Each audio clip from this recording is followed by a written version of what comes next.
A very warm welcome, viewers, to this brand new edition of Forces First. I'm Rakshita Mishra with you. Viewers, we will start with the big story of the day, how India fought and won against the terror troika. A three-front war during Operation Sindoor.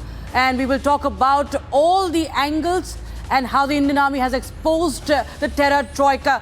With that, we will go on to discuss the curious case of F-35B and should India make the choice of, in fact, not going for the F-35 jet. A lot more lined up for you on this edition of Forces First, viewers. But the top story remains how India had won against this trio, the triad of Pakistan, China and Turkey, viewers. The wheel has dropped and the nexus stands exposed. Viewers, Operation Sindoor was not just about precision strikes. It was also about battling this hidden triangle of threats. One border and three enemies. Yet, India stood tall and strong. India refused to blink with 21 shortlisted targets and 9 precision hits. India remained at the top of the escalation ladder.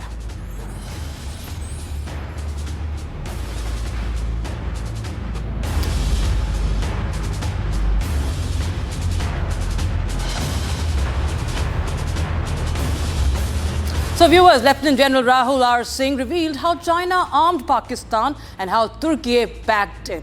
Now, live intel from China was given to Pakistan. Drones from Turkey were supplied, and India was not just fighting Pakistan. And an overwhelming 81% of Pakistan's military hardware is of Chinese origin, with China using the country like a live laboratory to test its military tech. This is what has been outlined by the Deputy Chief of Army. Listen. Pakistan was the front face. We had China providing all possible support. And it's no surprise because if you were to look at statistics, in the last 5 years, 81% of the military hardware that Pakistan is getting is all Chinese, 81% of that. So it's no surprise. And another thing that China perhaps has seen is that he is able to test his weapons against, say, various other weapon systems that are there. It's like a live lab which is available to him. So it's a good, that is what is something we have to be very, very cognizant about. Again, Turkey also played a very important role in providing the type of support that was there.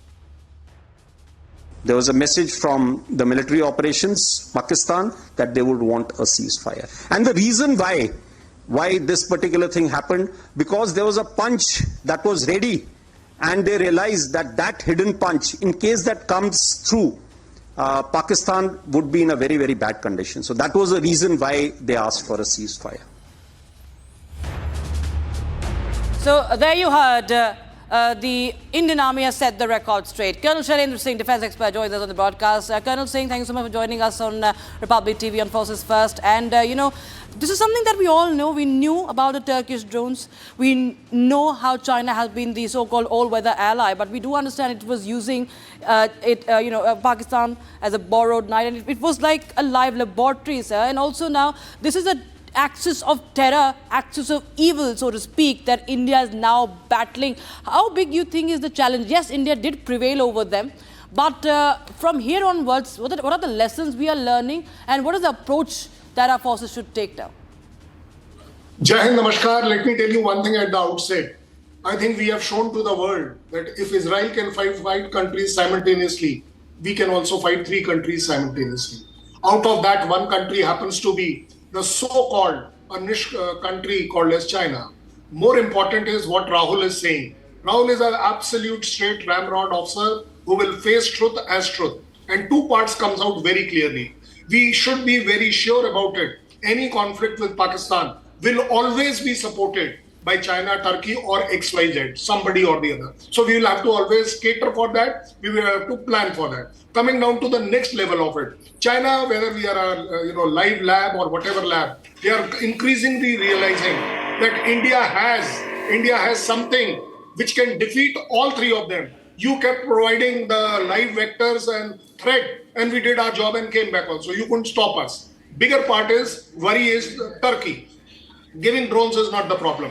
But deploying the men to operate those drones is a matter of very grave concern. I think Rahul has brought out another thing very clearly. For our populated cities, we need to upgrade our air defense system, because future war, you will see Pakistan will be characterless the way it is to strike at our population center. I think I'm prepared to say even to that extent that we can take examples from the world. Let us concentrate that we have a war coming, and only then we will be prepared for it. If you think that war will not come, I think you will go wrong. Air defense is the requirement of the day. If you want to save your population, you want to save your industrial, cities, everything is dependent on that. Striking, losing, losses, very minor part of it.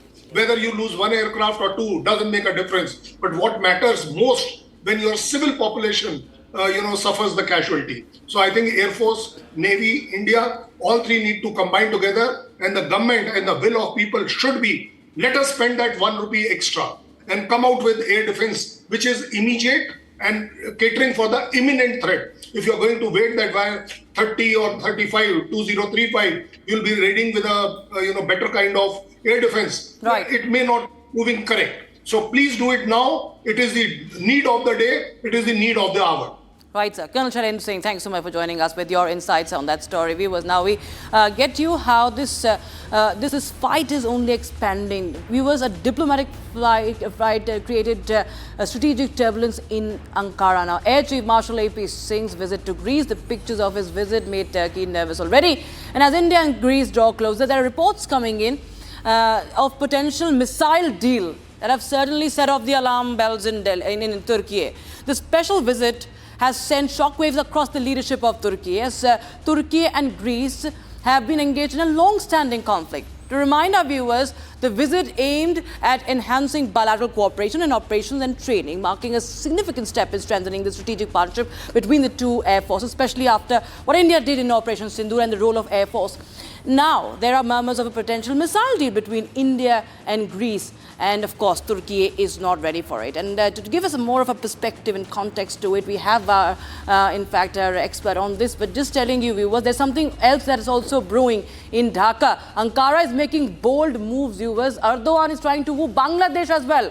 As reports say that Turkey is trying to get closer to Bangladesh. And Turkey is eyeing strategic foothold in Bangladesh. How? Because according to reports, top Turkish defense official is heading to Dhaka with a high-level meeting lined up with Bangladesh's interim leader, Yunus. It's not just diplomacy, viewers, it's about defense, drones and deeper designs. Now, I have with me a former diplomat, Ambassador Deepak Vora, joining us on the broadcast. Ambassador Vora, thanks so much for joining us on Forces First once again.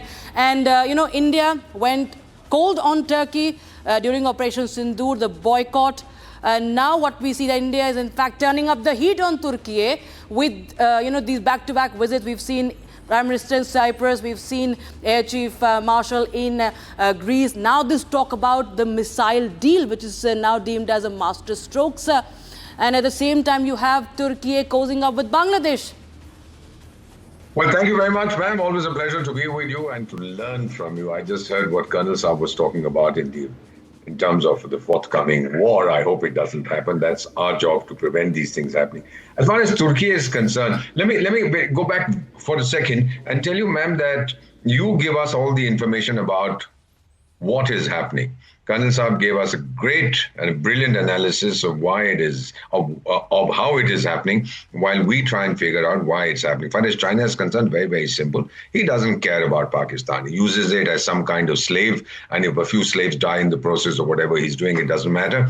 What is his relationship with India? We don't trust him. He dislikes India because we are a barrier on his path to global domination. His enemy is the United States, and he sees India as an obstacle. So keep encouraging Pakistan to kind of make trouble for India. As far as Turkey is concerned, ma'am, there is this feeling in this buffoon's head, who's now the president, there's some chap called Ard Darban, something like that we are the successors of the Ottomans. Remember that Babur, the first Mughal emperor, was also a Turkic-speaking fellow, also supposedly of Turkic origin.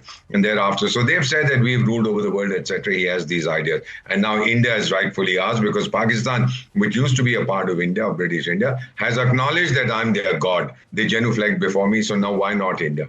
And we, of course, told him where to get off. So Turkey doesn't like us at all. And we are now giving it right back to him that it takes two to tango. With Greece, for example, ma'am, our bilateral trade is only about $2 or $2.5 billion.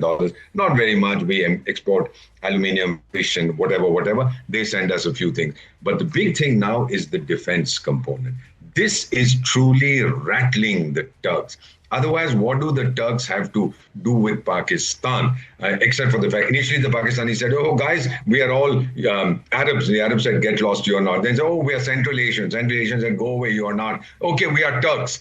And Turkey said, as long as you're willing to accept that you are my slaves, you can claim Turkish origin. This is where we are at the moment. We are giving it right back, not just in diplomatic terms, through Cyprus, etc., with Prime Minister looking at that part of Cyprus that is occupied by the Turks, but also through the defense deal. And this is a message to the world, ma'am. I say this very, very slowly. A message to the world, don't mess with Bharat. Absolutely. Because we back to you and we hit you harder than you will expect. Ambassador Vora, always a pleasure talking to you. Thank you so much for joining us with your insights, presented so precisely over there. Now, viewers, F-35B fighter, the curious case that continues. It's known as the stealth powerhouse. It has been stranded in Kerala for days now, the royal jet of the United Kingdom. Now, all this started when the fighter jet had to make an emergency diversion to Thiruvananthapuram due to low fuel and bad weather conditions. This incident turned F-35 into a meme material as well, several calling it a royal mess. Now, grounded beast worth $100 million was unable to fly despite multiple repair attempts by UK defence crews. And the exit plan is dismantling the jets wing by wing, bolt by bolt, so that it can be airlifted on a C-17 Globemaster back home. The incident has done more than stall air traffic. It sparked a serious debate. Should India really invest in F-35 aircraft? Of course, this is the F-35B. What US is offering us is the other variant. But a jet that promises stealth but is proving to be fragile raises many questions. Some call it one-off glitch. Others see this as a cautionary tale about over-dependence, viewers, on foreign tech. And we, of course, have to understand that India has a choice to make. Viewers, this is not the first incident. That's why we are stressing on this. In 5 years, there have been major crashes reported with regards to F-35B. The first crash, September 2018. Reason? Faulty engine. In 2020, F-35B jet collided mid-air with pilot ejected with injuries. Then in 2022, F-35B crash landed during vertical landing test. Pilot ejected safely, though the aircraft was heavily damaged. Another crash in 2024. Last year, fighter jet crashed into New Mexico en route a test assignment. Now, recently, viewers, just this year, fighter jet crashed during training mission in Alaska. Pilot experienced in-flight malfunction. And the important part is that wherever it crashed, it was also found in time. Now, this has raised concerns. F-35B, talking about this particular aircraft, has seen frequent mechanical failures, recurrent hydraulic leaks, and engineer faults. Crashed 9 times in 5 years at least, a statistic that is clearly concerning. Another point is that in modern warfare, drones have proven more effective than the fighter jets. And this is the costliest fighter jet in the world. Viewers, we've seen the usage of drone in the Russia-Ukraine war with Israel-Iran conflict as well. So now, the question why we are talking about this is that the Trump administration, Trump himself, has been pushing India and many other countries to buy the F-35. Reason behind this? Competition with Russia. The US Congressional Research Service estimates India will spend $200 billion, 17 trillion rupees that is, on defense in the next decade. So Trump wants the US to secure a major share of this expenditure. So what other option India has, viewers, here, other than F-35? This is Russia's Sukhoi, the Sukhoi 57. Viewers, we will talk about that. We will tell you, of course, why the Su-57 is important. But we also have a special guest joining us right now. Air Vice Marshal P.K. Srivastava, defense expert, joins us. Air Vice Marshal P.K. Srivastava, thanks so much once again for joining us on Forces First. So there's a lot of talk about F-35. It's called one of the deadliest, it's the most expensive, and we've seen Trump's sales pitch for the same. But, there have been many faults in the F-35. There are many hidden troubles. And now this, of course, comes as a case in point what has happened in Kerala. Sir, you feel that India should not really go with the F-35? Rakshita, firstly, it's great being on your show. But let me tell you, I think we have turned lucky to see that site at Trivandrum. Because I had always said that why do we need F-35? It's such a costly aircraft, and what purpose will serve for a country like ours where we need to put $8 somewhere where it gives us good value for each rupee we spend in. And this money can be spent very wisely on our air defense system. So actually, this aircraft had, in fact, about 11 major incidents and 1 fatal. And the way this aircraft could not be retrieved tells that the generation of sortie, let's say we are in war situation, the aircraft's potency is known by the number of sorties it can generate per day. And that happens to be that you cannot retrieve it in so many weeks. So why do you need this kind of aircraft that you cannot really put into action again? So that is one point. Secondly, if you happen to buy this aircraft under some kind of political pressure, under some kind of geostrategic talk and all that, you will end up paying so much for each hour of flying. You will have come with, this aircraft will come with n number of strings attached to it because of ITAR, which is there. And your software, you will not know what software is there. It's a very software, very coded and very centric, software-centric aircraft. So in fact, if you ask me one simple answer to the great complex question, I would say instead, we should go in for pushing our own project, which is AMCA. We can wait and we need to strengthen our air defense system. You've seen through Op Sindoor that our air defense system, since it was strong, our populated areas, which has been mentioned, were not hit. We were able to stop the swarm of drones. We were able to stop the missiles and everything coming onto us. Right. And we know that they didn't come to us only with the help of one country. There were 3 countries who are fighting against us. We need to strengthen that very, very hard. And we need to come out with our own BrahMos 2 on a very fast track. And as long as our radars, air defense radars, and our ballistic missiles, other missiles are ready, including our stealth missiles, and we achieve hypersonic speeds, which we are achieving. India doesn't have any kind of, ambitions to go over and grab other territories. For our kind of political, dispensation, we need to strengthen our own air defense system, put the money over there, put our money, each rupee over there, and really avoid this. And numbers make a difference. Right. If you really ask me, I don't have the kind of time, I can tell you, if we are large number of 4.5 generation aircraft, our own aircraft, and Rafale included, we can really overwhelm the enemy. And as far as we are concerned, the way our terrain is, including the Himalayas on north, and this side we have Pakistan. Pakistan doesn't really have strategic depth. Turkey is sitting somewhere, they can't send all the missiles and drones here. We can really intercept. So I feel buying F-35 at the cost of 110 million each aircraft, and its life cycle cost, you know how much? If you want to run it for 25 to 30 years, which it should minimum, we'll be spending another $110 million. Right, sir. And each something will take around 50. Right, sir. Air Vice Marshal P.K. Srivastava, thanks so much for joining us. We have to move on right now to the other big news from the world of defense for India. Viewers, the message is going out loud and clear.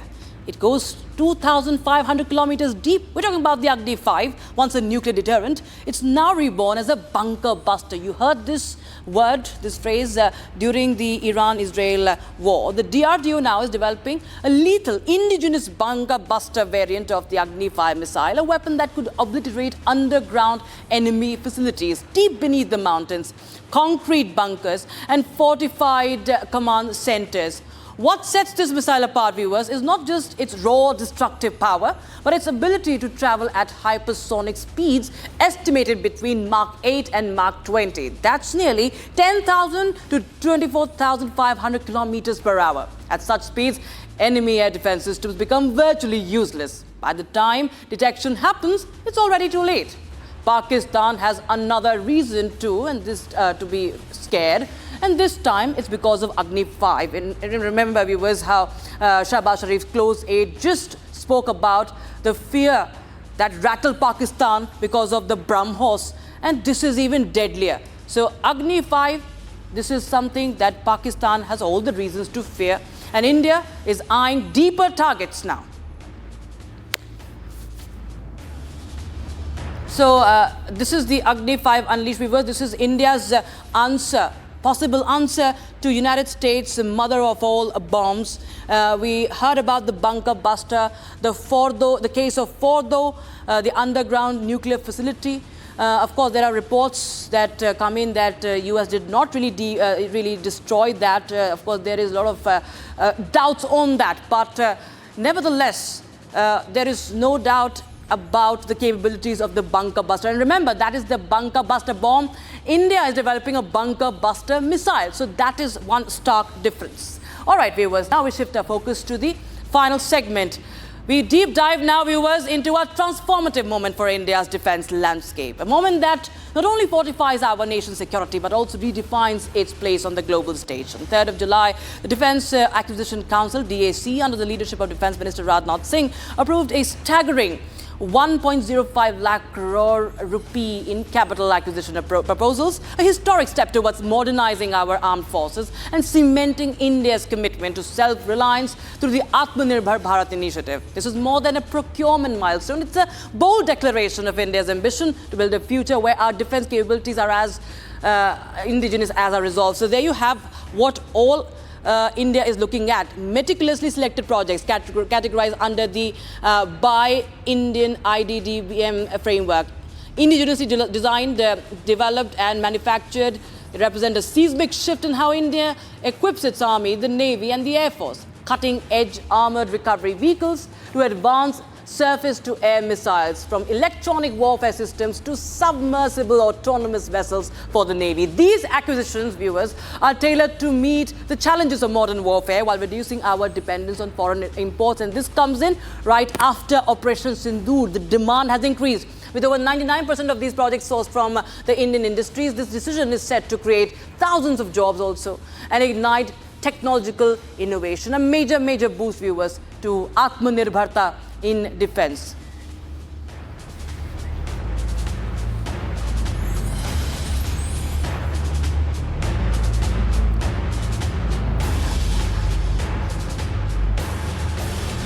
All right, viewers, with that, it's a wrap on this edition of Forces First. Keep watching Republic TV. Jai